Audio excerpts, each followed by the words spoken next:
Ko likt par kapteini 11. gameweekā? Sveicināts starp rindām, ar jums kopā ir Filips, un šodienas raidījumā parunāsim par galvenajiem notikumiem 10. tūrē, par aktuāliem transferiem, par stratēģiju, protams, par kapteiņa izvēli un par mūsu minilīgas uzvarētāju. Tātad 10. tūrē Arsenāls pārspēja Sheffield United, nospēlēt diferenciālis, saka tikai ar vienu piespēli. Mēs pārliecinājāmies par to, ka Newcastles aizsardzība nav necaursitama. Haalands pārspēja kā kapteinis Salahu, un Watkins diemžēl klusēja.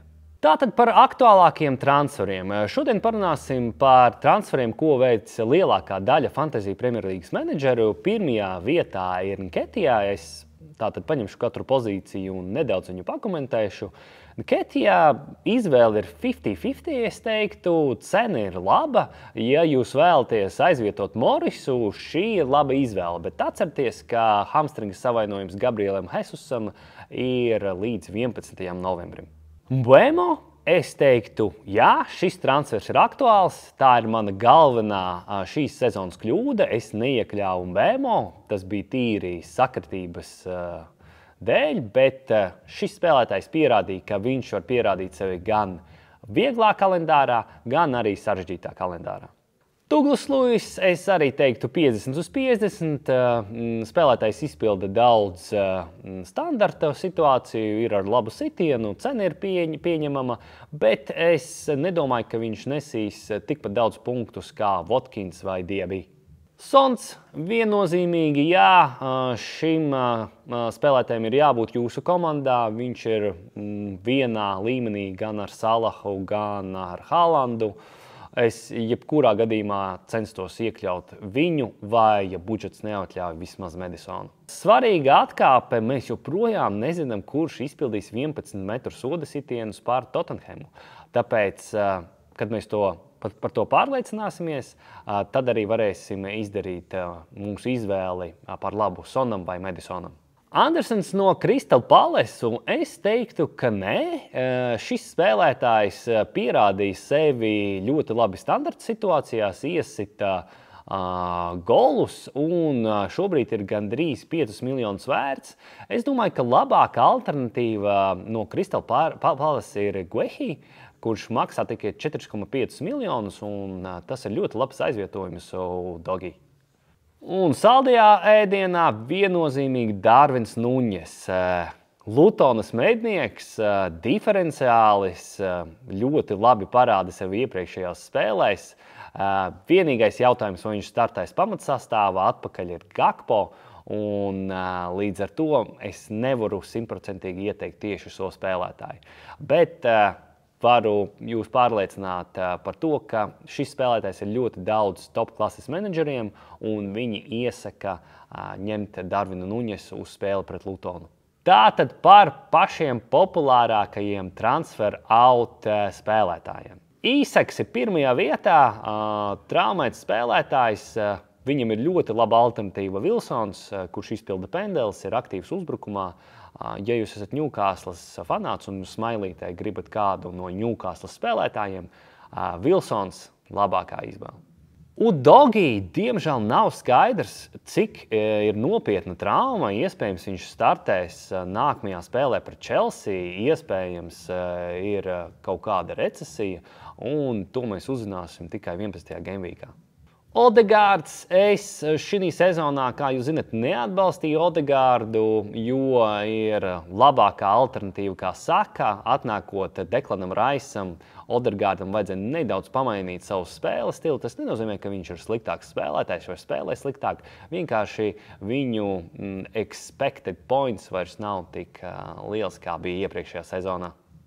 Netu, diemžēl hamstrings, vismaz mēnesis, tāpēc no šī spēlētāja tiešām būtu jāatbrīvojas. Un, protams, Estupiņāns, premium klases aizsargs, kurš joprojām ir traumēts, un arī Brightonas sniegums aizsardzībā nav apmierinošs. Tāpēc es visdrīzāk atbrīvotos no šī aizsarga arī.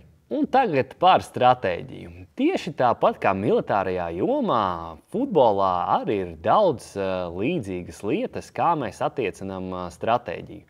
Tātad militāri stratēģiju mēs varam attiecināt vairākos veidos. Viena no tiem, ka mēs to darām attiecībā pret pretinieku, pret laiku vai pret teritoriju. Līdzīgi arī ir Fantasy Premjerlīgā. To mēs varam izdarīt pret mūsu pretiniekiem, kas ir minilīgā. Otrais būtu attiecībā pret kalendāru. Mēs izvērtējam kalendāru, kā spēlētājs nospēlēs pret vienu vai otru komandu. Un trešais veids būtu pret spēlētāju formu, cik labi spēlētājs spēlē pret jebkuru komandu, un arī mūsu komandas fleksibilitāti. Protams, viens no svarīgākajiem faktoriem, kas attiecināms uz pretinieku, ir kapteiņa izvēle. Kapteiņa izvēle var variēt no spēles uz spēli. Jums var būt līdzīgas komandas, bet jūs kapteiņosiet dažādus spēlētājus. Tāpēc vienmēr šis aspekts ir ļoti nopietni jāizvērtē pirms katras tūres. Šodien mēs parunāsim par diviem kapteiņiem. Es domāju, tas nav noslēpums, vai tas ir Salahs pret Lutonu, vai arī tas ir Haalands pret Bormutu. Tagad apskatīsimies uz Lutonas un Liverpools spēli, parunāsim par plusiem un mīnusiem, tad mēs salīdzināsim to ar Haalandu un veiksim arī attiecīgos secinājumus.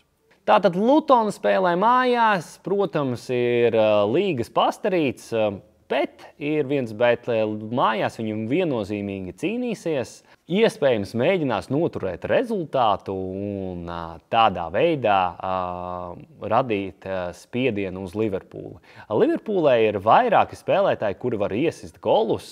Gakpo ir ļoti izsalcis pēc rezultatīvitātes, bet ņemot vērā Salaha brīnišķīgo formu un to, ka viņš var spēlēt gan kā false nine, gan smailītē, var teikt, ka Salahs spēlē tagad visur. Viņš sit pendeles un tiešām tikpat labi var dabūt hat-triku šī spēlē. Tagad mēs varētu apskatīties Haalanda spēli mājās pret Bormutu. Bormutai arī neiet visai labi. Viņi ielaiž vismaz 2 golus par spēli. Un šobrīd arī treneris ir uz atvaļināšanas robežas. Un es domāju, jebkurš liels rezultāts varētu tieši realizēt šīs trenera atlaišanu.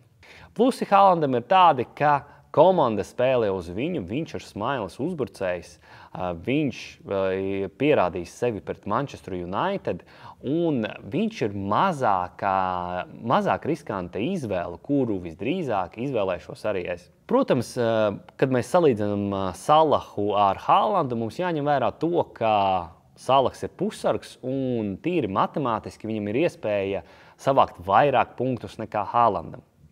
Bet Haalands toties ir komandas talismans, bet ir viens bet. Es esmu pamanījis, ka spēlējot kopā ar Doku, nevis Grīlišu kreisajā malā, Haalandam neiet tik labi un City spēlē nedaudz savādāku futbolu. Tās ir vienīgās manas bažas, kāpēc Haalands nevarētu atnest double digits punktus 11. tūrē. Protams, ņemot vērā visas analīzes, galvenā mana prognoze ir gan jau sajies. Šobrīd manā komandā ir tikai viena maiņa. Es nomainīju Tripieru pret Cimikasu, kas man atvērs manevrus uz 12. tūru, kur es vēlos paņemt Mitomu un Saku, tādā veidā iztērējot -4 punktus. Un tagad visbeidzot mūsu minilīgas uzvarētājs Lotārs Lazdāns ar komandu Niknija Veči. Šī komanda ir ļoti balansēta, gan vārdsargs, gan aizsardzības līnija, gan viduslīnija, gan pareizā kapteiņa izvēle atnesa viņam 97 punktus, kas ir viens no top rezultātiem arī Latvijā. Apsveicu tevi, Lotār, paturēju Emblēmo, nokapteiņoju Holandu pret Manchester United un pareiza vārdsarga izvēle. Tiešām apsveicams rezultāts. Tas arī viss. Paldies, ka mūs skatījāties. Ielieciet laiku mūsu kanālam, kā arī iesakiet kādam citam. Paldies vēlreiz. Tiksimies nākamnedēļ. Vai tu zini to sajūtu? To adrenalīnu pirms starta? Spriedzi pirms pēdējiem metriem? satraukumu pirms pēdējā metiena, klusumu pirms pēdējā sitiena un uzvaru.